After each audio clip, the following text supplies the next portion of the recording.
Ant Dog, he says, howdy from Houston, former Michigan neighbor in Ohio. Okay, shout out to Ant Dog. Thank you for following me on Twitter X. Persona non grata says, they've given you everything at your fingertips, so you don't have to work for anything anymore. Well, why would they then expect things to be hard, especially when you spoil a generation? All right. Let's see. Ant Dog says, I love these discussions. Snowman in the morning, Snowman Media, he's passing through. Snowman, I hope you're doing well. Everybody, if you're into sports, if you are a sports fanatic and a sports head, you should go over and subscribe to the Snowman. He is he's a sports aficionado, a sports fan, and a sports head as well. Brent C, thank you for stopping through. And Ant Dog says no problem. Okay, everybody. Again, please smash that like button. If you're not subscribed, please consider subscribing. As of now, I am 24 away from reaching 2,000 subs. It's been a long, winding road on this channel, but I appreciate everyone who has subbed and stayed subbed. And I want to thank the people, the Charles S. Dutton Rock stream from last week or 2 weeks ago. Okay, there's been I hope the technology works out well during this stream. There was a slight delay right there, and my computer it was delaying about an hour ago. So I hope everything is smooth. But anyway, the Charles S. Dutton stream. I want to thank everybody who watched that.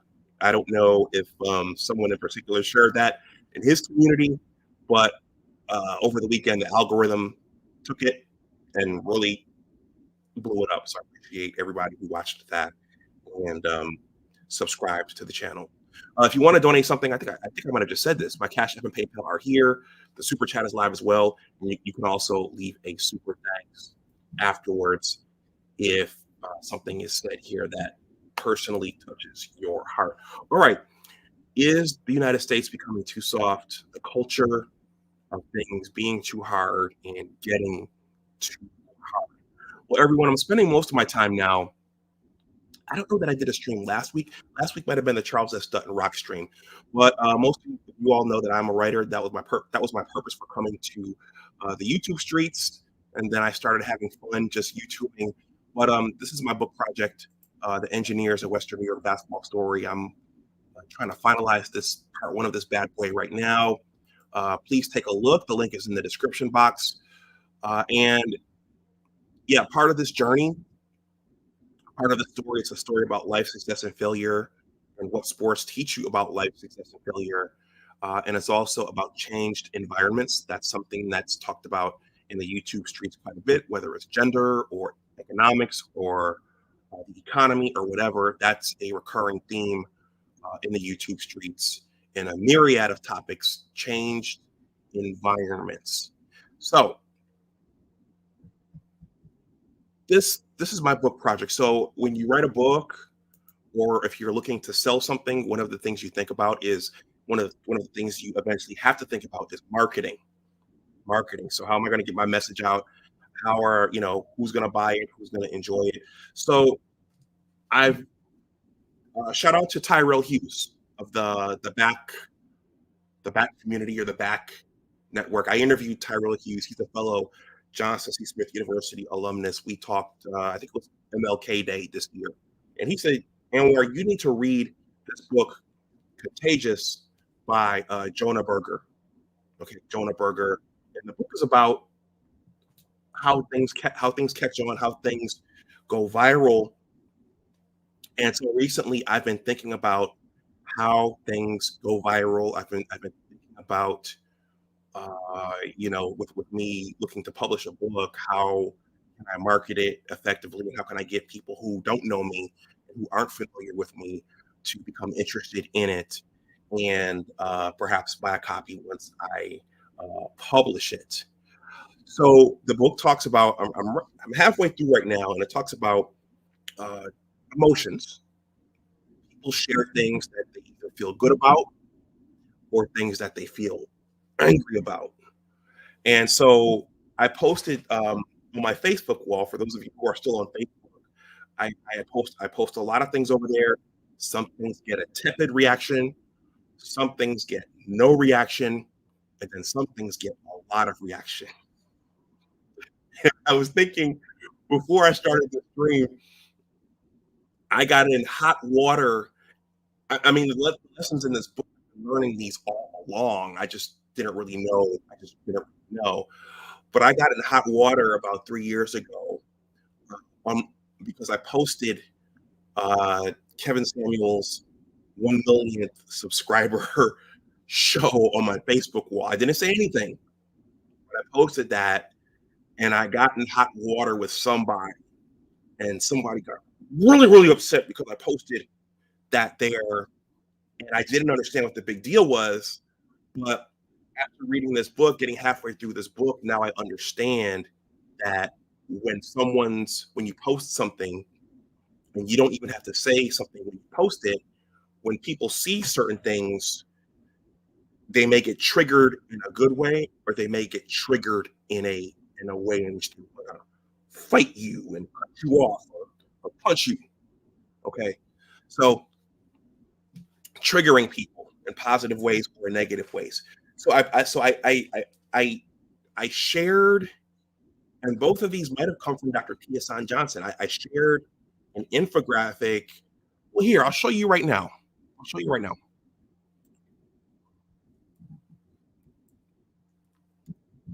For those of you who are unfamiliar with Dr. Tia Johnson, he's a Black masculinist who advocates.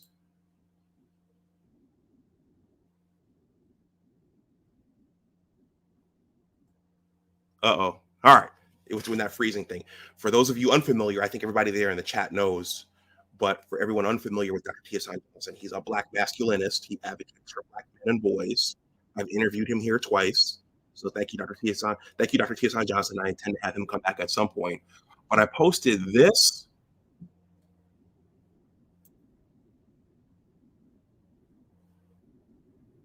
I'm just waiting for it to load up.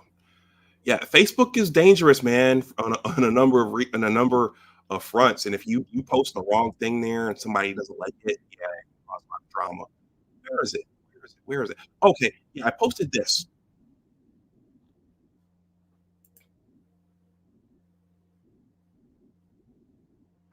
Just waiting on my computer here. It's doing this delay thing. Okay, so I posted this,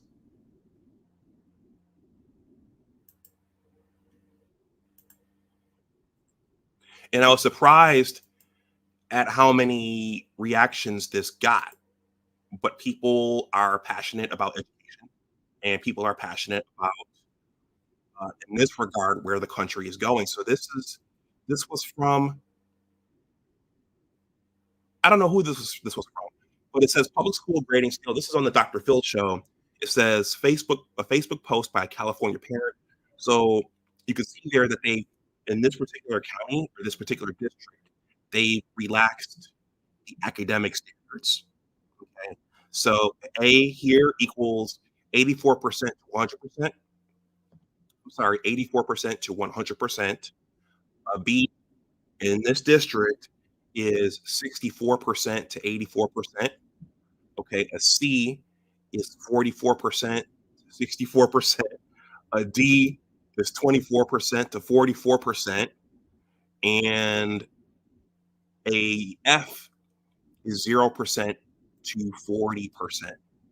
So they've basically adjusted those um, grade delineations so that they're a little bit softer, so more kids could pass, and so fewer kids would wash out. And so you can imagine, well, I won't say you can imagine, well, there were a myriad of reactions underneath this. Some were, well, in our district, it's like, it's the way that it used to be. Some people were like, yeah, going to hell. And so there were multiple reactions, but the point is that people were reacting to this. Okay. Which surprised me because it's not the sauciest topic, but people seem to be passionate about education and how children in this country are being taught. Okay. So, and then I recently, now this one came from Dr. Tiasan Johnson. Okay. This one, we're gonna go over this one here. An NYU professor was just fired because students complained that his class was too hard.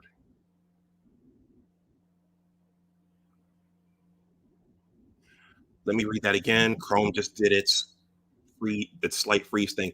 An NYU professor was just fired because students complained that his class was too hard. Okay. So then, when you look at something like that, you say, wow, a professor was fired, and people reacted to that too.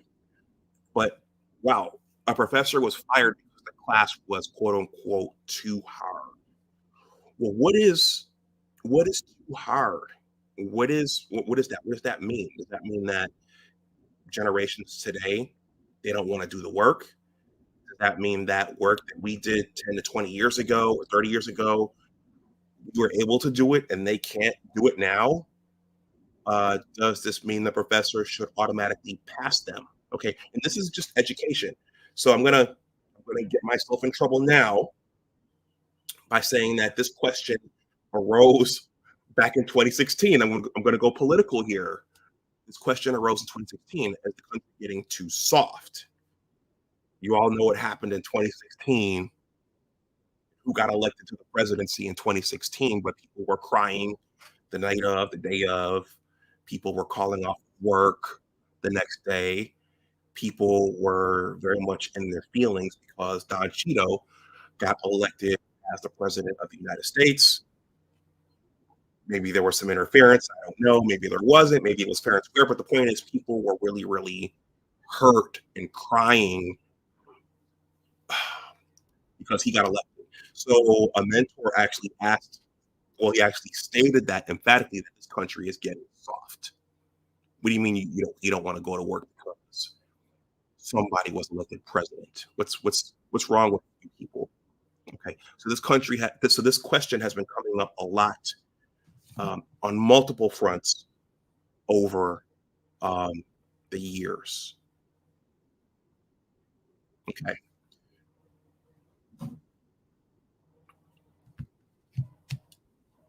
the generations. So you guys know that there are multiple generations. Okay, and I think mostly everybody in there is either is Gen X or post Gen X. So I'm Generation X. So after us, there were the Zillennials. There were the Millennials. Okay. There after them, there was Gen Z. Okay. iGen or Gen Z. Shout out to Mr. Z. I just realized what his name means. He's a Gen Z guy. And then there's Gen Alpha after Gen Z. And we're starting to see, yeah, there are certain behavioral trends for the generations. And we know that the younger generation, they're spending more time on screens. Um, I'm going to tell an interesting story today at my job. I'm going to be very, very discreet. One of the things we're seeing is that the younger generations, they're looking at education and career differently than the previous generations. So Generation X, well, the boomers, Generation X, and probably the millennials to some degree, it was college, college, college. We got to go to college. College is the only way to succeed and to make it in this world. Well, a lot of a lot of Gen Z and post Gen Z people, they're saying, you know what, screw that. I'm going to go into a blue collar trade, or I'm going to be trained to be a one of my cousins I met over the holiday season. He told me that he's in his 20s. He said, I'm going to study to be an OSHA professional. It's not worth it for me to go to college these days. It's not worth it for me to do that. And then a high up official in my government agency told me today that her son, and this is a college educated person, her son wants to be an electrician, and that fascinated me. So we're seeing different kinds of thought from the younger generations. We're seeing and they're looking at things differently. Now, something else interesting she told me that someone else told me about these younger generations, they're also not motivated to learn how to drive. So for us, for Gen Xers, that was a big rite of passage, learning how to drive, getting your driver's license. Well, today, and I've heard this from multiple people, a lot of the younger people are just content to Uber. They don't necessarily want to get their driver's licenses. They don't necessarily want to learn how to drive. So we're seeing several differences here. You guys, let me know what you think in the chat. Where do you all seeing another area um, where we're seeing differences is the ability to work at something. And this is going to dovetail into the article I'm going to read. And I'm going to be very discreet here, very discreet. I've been working with a youngster recently on the great game of basketball. My book is about basketball, but you know, a lot of young people, a lot of young guys say they want to go to the NBA. I mean, at one point, I said that, but a young person doesn't understand how much work it takes to even get to the college level to play competitively at the college level. So I'll just say that in working with this youngster, and I was told this would happen by multiple people because my uncle is going through the same thing with a young man in his circle. They spend more time indoors in front of the computer as opposed to, in this instance, taking the ball outside, going and finding games, and then even practicing the fundamentals that they just learned.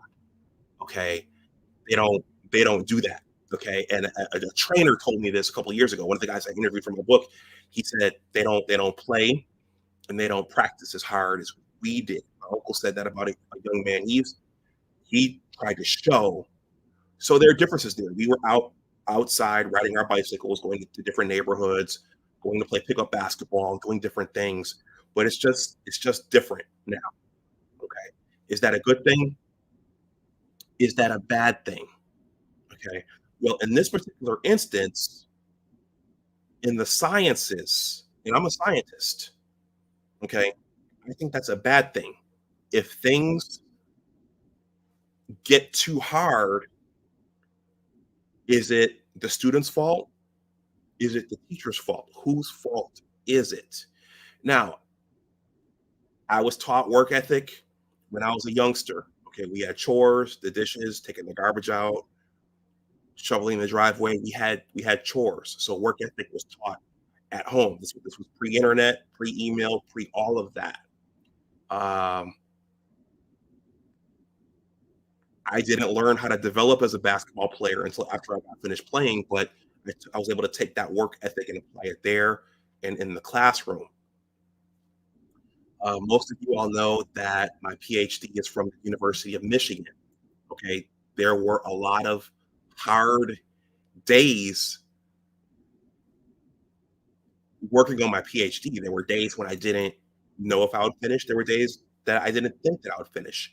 There were days when my graduate advisor had to give me a talking to, in terms of you're not doing what you're supposed to be doing. This type of work is unacceptable. This is not going to cut it. Okay, and I could have quit. I didn't give up. He didn't give up on me, but things got hard at some point. Okay, and when things get hard, you either double down and rise to the occasion, or you quit, get the other person fired. Everything you do, at some point, it's gonna get hard.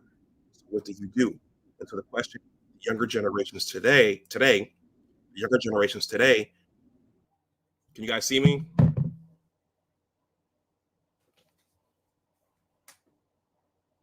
How do I sound? How do I look?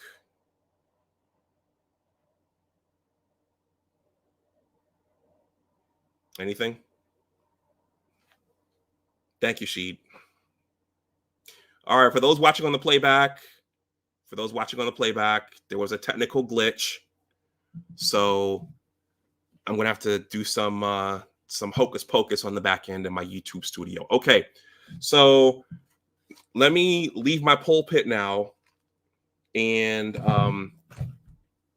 read this piece, and then we'll wrap up before something else happens. But a lot of these things, life is meant to be hard. Science is not meant to be easy, and there's a danger to letting people through the system, whether it's being a medical doctor or an engineer or somebody. There's a danger to letting them through without doing the work that they need to do. Because for all you jet setters, all you world travelers, all you passport bros, all you people who want to go to India or China or whatever, if you're on an airplane that's not built correctly, or where someone took a shortcut, you're not going to make it to your destination. If you're going over a bridge and the person who designed it and the people who are building it, if they've taken a shortcut, then yeah, you're not going to make it. You're going to have probably you're probably going to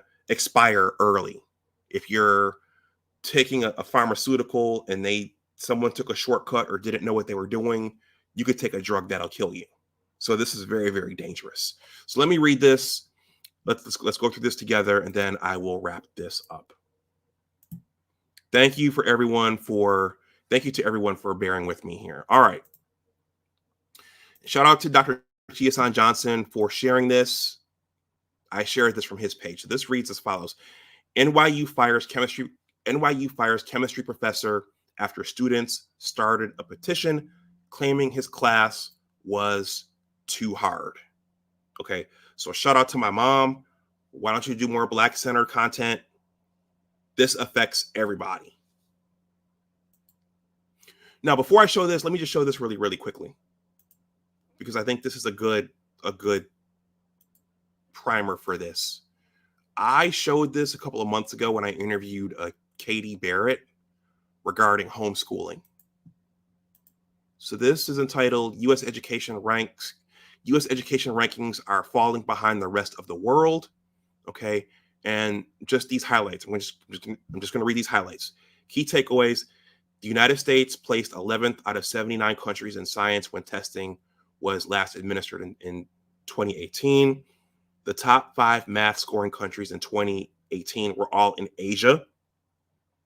U.S. students' math scores have remained steady since 2020. Since 2003, their science scores have been about the same since 2006. All right. And then finally, the IMD World Competitiveness Center reports that the United States ranked 10th in its 2020 competitiveness report after ranking first in 2018. All right, let's jump in. And please keep letting me know what you guys think there in the chat. Technology is good when it works well, but when it doesn't work well, it screws a lot of things up.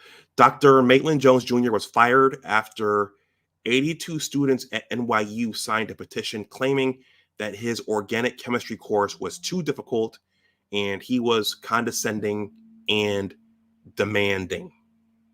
Okay? He was condescending and demanding. There's him there. Okay?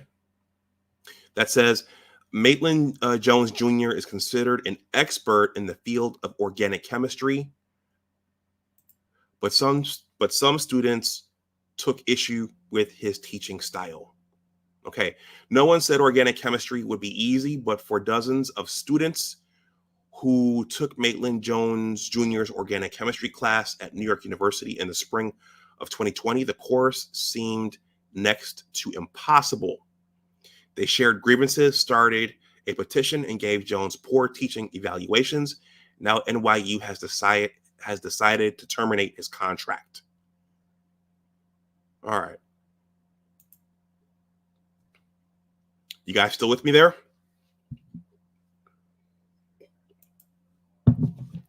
According to the New York Times, 82 of Jones's 350 students signed a petition critiquing his teaching style and the difficulty of his class after the spring semester, calling his tone condescending and demanding. They blamed Jones for their poor performances on his exams. We are very concerned about our test scores. We are very concerned about our scores and find that they are not an accurate reflection of the time and effort put into this class. The petition said, according to the New York Times, we urge you to realize that a class with such a high percentage of withdrawals and low grades has failed to make students' learning and well-being a priority and reflects poorly on the chemistry department as well as the institution as a whole. So keep in mind, New York University is considered, well, it was considered kind of sub Ivy League, right? So this is not this school is not a pushover. All right. So go back to what they said there.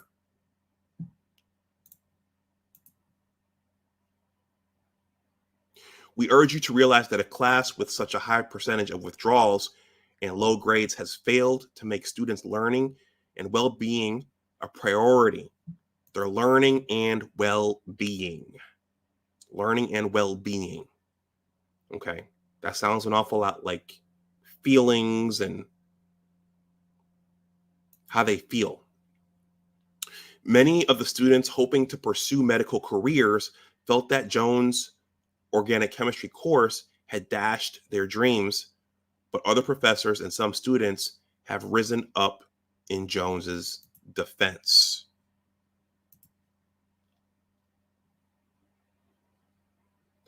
You can work your ass off and not get an A in something just because it's beyond what you can do.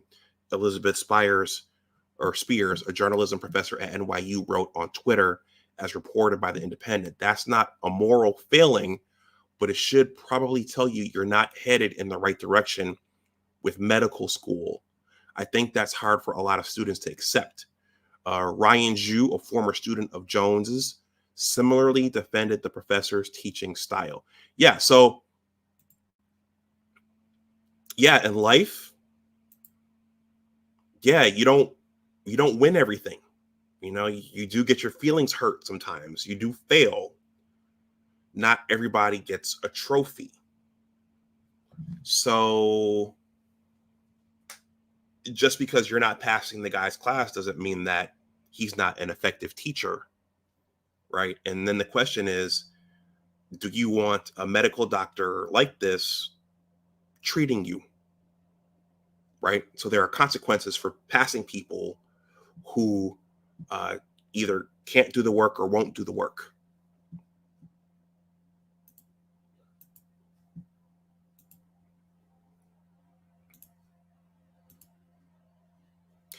This is a big lecture course, and it also has the reputation of being a weed out class, he told the New York Times. So there are people who will not get the best grades. Some of the comments might have been very heavily influenced by what grade students have gotten. For the 84-year-old Jones, a star in the field of organic chemistry, who literally wrote the book on the subject, Organic Chemistry, his termination has less to do with his teaching style and more to do with a lack of focus and commitment he's noticed in students over the past decade. Students are misreading exam questions at an astonishing rate, he wrote in an email to NYU after his termination, according to the New York Times. After the pandemic, he said, students seemed to lose the ability to study. Okay? I'm going to read that again. Students are misreading exam questions at an astonishing rate, he wrote in an email to NYU after his termination, according to the New York Times.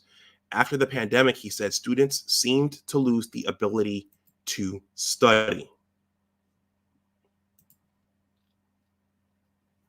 They weren't coming to class, that's for sure, because I can count the house. Jones additionally told the New York Times they weren't watching the videos that I made and they weren't able to answer the questions. But NYU insisted that Jones's termination was justified. In short, he was hired to teach and wasn't successful, an NYU spokesperson told Fox News Digital. NYU has lots of hard courses and lots of tough graders among the faculty. They don't end up with outcomes that raise questions about the quality and effectiveness of the teaching, as this class did.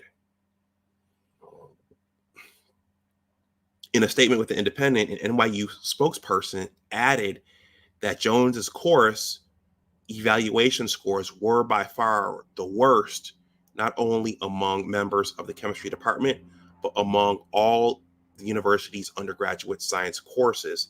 And multiple students complained about his dismissiveness, unresponsiveness, condescension, and opacity about grading. Jones says that he's not upset about being fired.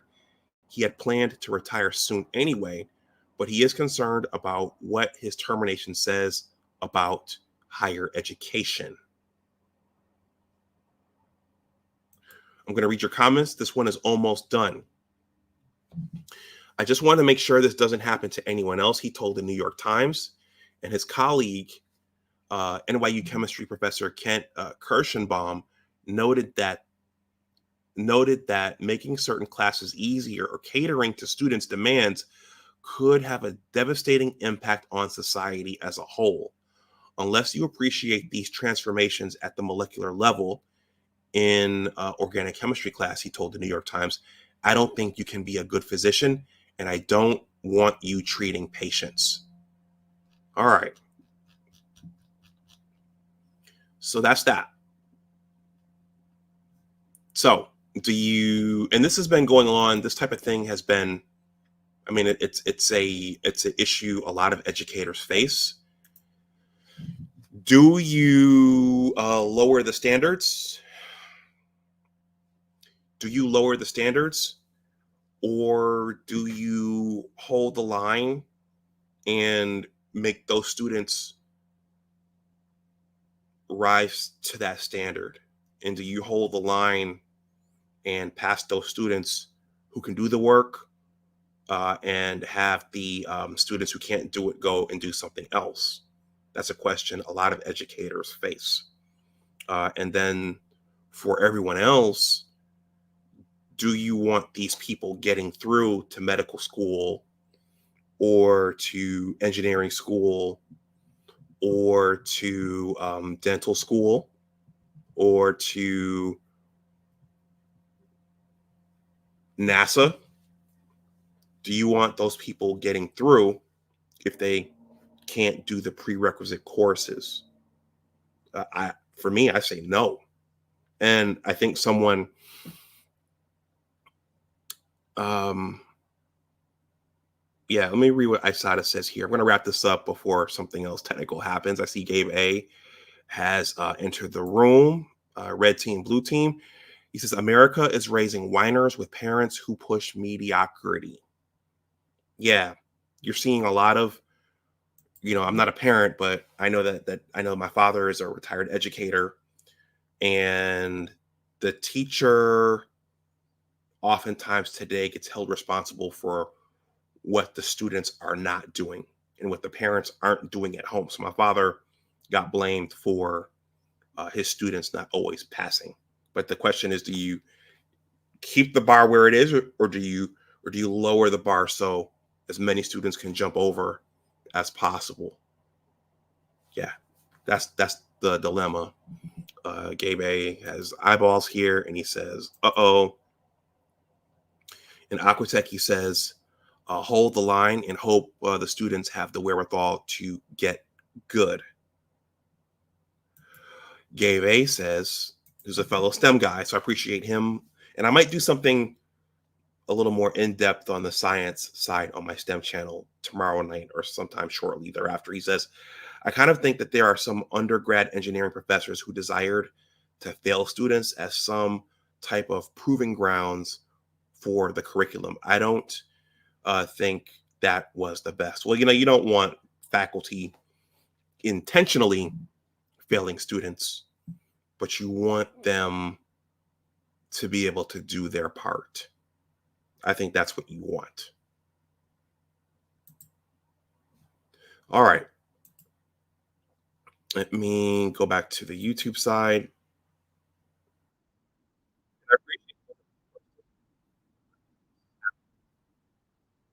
This is part of YouTubing. Sometimes there are technical difficulties and streams get removed.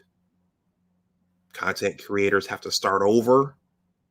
So this is a part of it. So I appreciate those of you who are still here.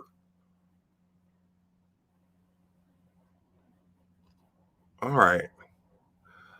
So that's what I wanted to present tonight. This resonated with people over on the Facebook side, and I thought that for everybody, whether you're white, black, orange, purple, this is something that's going to affect everybody because if you have professionals, if you have people ascending to the professional class for engineering and STEM, then I mean, we all anything those people create could be tainted, whether it's a health product or a vehicle, a rocket, or something.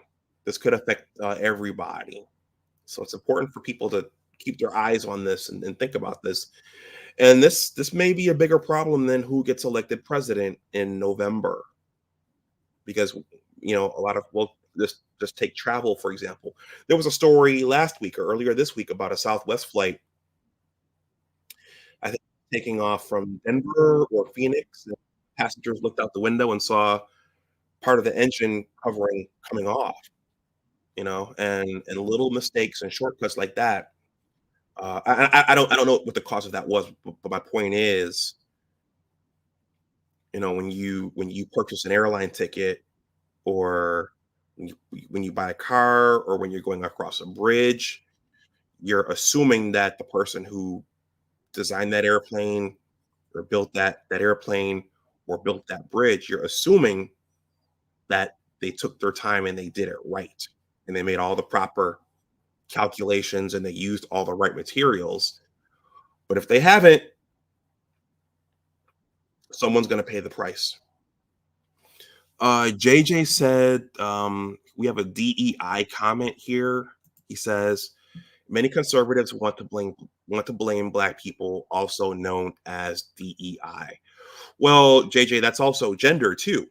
It's not just race and ethnicity; it's also gender.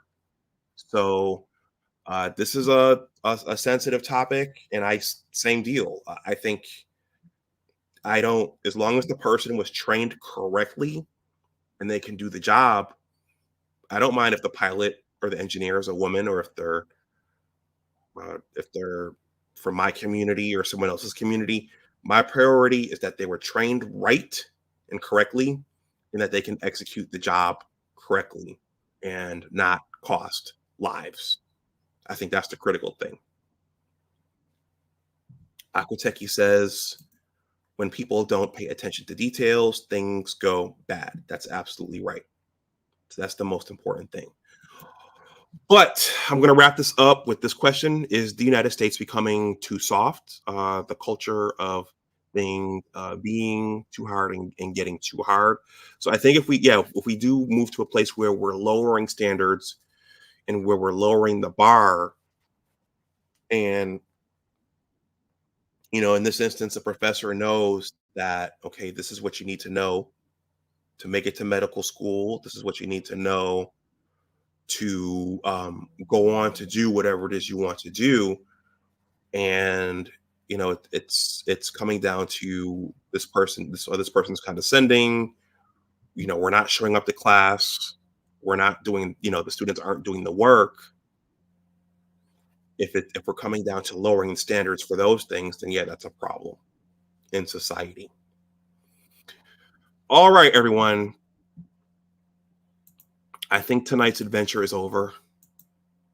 I need to eat something before it gets too late. For those of you watching on the playback, you will see an edited version of this. I will have to edit out a little segment of this. There was a technical glitch. I don't know if it was my provider or if it was my unit or if it was StreamYard being StreamYard or something, but there was a technical glitch. So, but I was able to come back, hence I'm here. All right. Most of you know that I have a newsletter. I'm a writer. Before I get to that, Aquatech Hostess, I do have a STEM channel. If you want to hear me talk science, I've been working the shorts a lot recently, and I've been having some success over on my STEM channel. My STEM channel, science, technology, engineering, mathematics. I might revisit this over there. Whoops, it's my sports channel. Whoops, that's Robert Kiyosaki. There, that's my STEM channel. Big discussions, 76, science and technology. I'm always looking for more subs over there, but I realize that not everybody is into science, and I'm realizing with the shorts, I think the general public they need yeah they need if you're going to talk something scientific, it needs to relate to something contemporary or in the news. Otherwise, your average person is not going to be able to. Your average person is not like Aquatech, who's going to be able to plug in and just go for an extended discussion on something science related. Your average person is not going to do that today. So you have to be a little bit creative with science topics. All right. My newsletter is here. It's in the description box. There's a 2-paragraph greeting.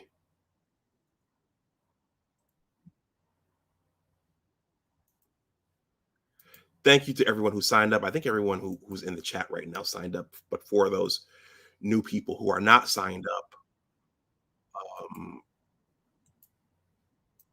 there's a 2-paragraph greeting there, and then you just click that button, and then you can sign up. But yeah, on this topic, it has far-reaching implications. Think about I described transportation and healthcare. Yeah, I mean, think about when you go, even just something as simple as going to get a root canal or a cavity filled or a surgery. I mean, you're trusting those people to know how to give you the anesthetic. You're trusting them to not give you too much anesthetic while the surgeon cuts and repairs your tendons or fixes your heart. You're putting your life in these people's hands.